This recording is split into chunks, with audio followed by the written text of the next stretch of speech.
Hey there, and welcome. Today, we're going to talk about navigating that one place we all live, but, rarely get a map for our own minds.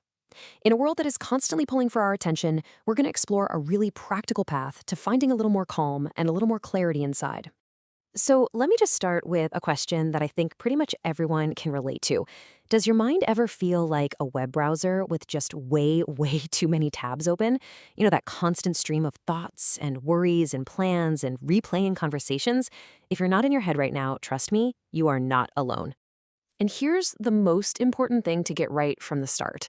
This is not some personal flaw. It's not you failing at something. This state of having a busy mind is a totally shared challenge. It's basically a side effect of how our brains are wired and the crazy hyper-connected world we're all living in. All right, so let's dig into this a little deeper. Because to really get a handle on it, we first need to understand the mechanics behind all that mental chatter. What's actually going on in there? Okay, so believe it or not, there's a scientific name for this. It's called the default mode network, or DMN. You can just think of it as your brain's autopilot. It's what clicks on when you're not laser focused on a task, and it just loves to drift into the past or jump ahead to the future. Now, here's why that matters. When this network is overactive all the time, it's not just creating noise. It can actually put our nervous system on high alert, pumping out stress hormones. That familiar, low-level feeling of unease, it often has a very real biological root right here. So, what's the fix? Well, this is where mindfulness comes in. And look, it is not about emptying your mind or stopping your thoughts. I mean, that's impossible, right? The real game changer is this. It's about changing your relationship with your thoughts.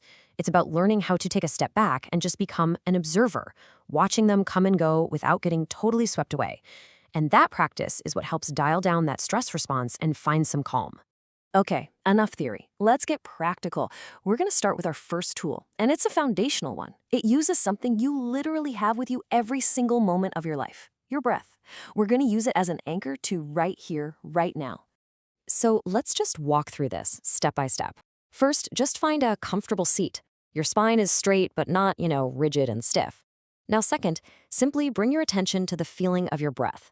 Don't try to change it or control it, just notice it. Maybe you feel the air at your nostrils or the rise and fall of your chest. Third, and this part is absolutely key, your mind is going to wander. It just will. When you notice that's happened, just gently acknowledge it and then kindly guide your attention right back to the breath. And finally, you just keep doing that. Every single time you bring your attention back, you're doing one more rep for your mindfulness muscle. And I cannot stress this enough, your mind wandering off is not a mistake. It is not a sign you're failing. That is literally what minds are designed to do. It's not a bug, it's a feature. The whole practice isn't about never wandering, it's about the simple, gentle act of returning again and again. And this quote right here, it highlights the single most important ingredient in all of this, kindness. There is just no room for judgment. Every time you notice you've been lost in thought, it's actually an opportunity. An opportunity to be kind to yourself as you guide your focus back home. That self-compassion, that's the secret sauce. All right, on to our second foundational practice. So, if the breath is like a fine point anchor, think of the body scan as a way to ground ourselves in our entire physical reality. We're shifting from the noisy world of thinking into the direct, tangible world of sensation. This one's usually best if you lie down. So you start by just settling in, feeling the weight of your body, the points of contact with the floor or the bed. Then you bring all of your attention way, way down to your toes and just notice what's there. Warmth, tingling, pressure. Maybe you feel nothing at all, and that's totally fine. There's no right answer. From there, you just slowly move your attention up through your body, your feet, your ankles, calves, knees, all the way to the very top of your head. You're just exploring, bringing a gentle curiosity to whatever you find, without any need to fix or change anything. And you finish by just feeling the entire body as a whole, breathing. So doing these formal practices is amazing. But what about the other 23 and a half hours of the day, right? The real goal is figuring out how to bring this awareness off the meditation cushion and into the beautiful chaos of our actual lives. This is all about integration. The great thing is you can turn almost any activity into a mindfulness practice. Like when you eat, just for one bite, try to pay full attention to the taste, the texture. When you're walking to your car, feel the sensation of your feet on the ground. Or in a conversation, what if you tried to really listen without just planning what you're going to say next? My personal favorite is using those little in-between moments, right before you open your laptop or walk into a meeting. Just pause and take 3 conscious breaths. It's like a mini reset button you can hit anytime you want.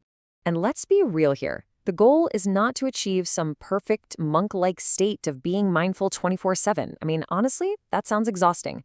The real point is this. It's about having the choice. The choice to, just for a moment, step off that treadmill of autopilot and reactivity and instead step into a moment of intentional awareness. So I'll just leave you with this question. This isn't about some massive life overhaul starting tomorrow. It's so much simpler. Where is one place, one tiny moment in your day, today, where you can choose awareness over autopilot? What will that one little moment be for you?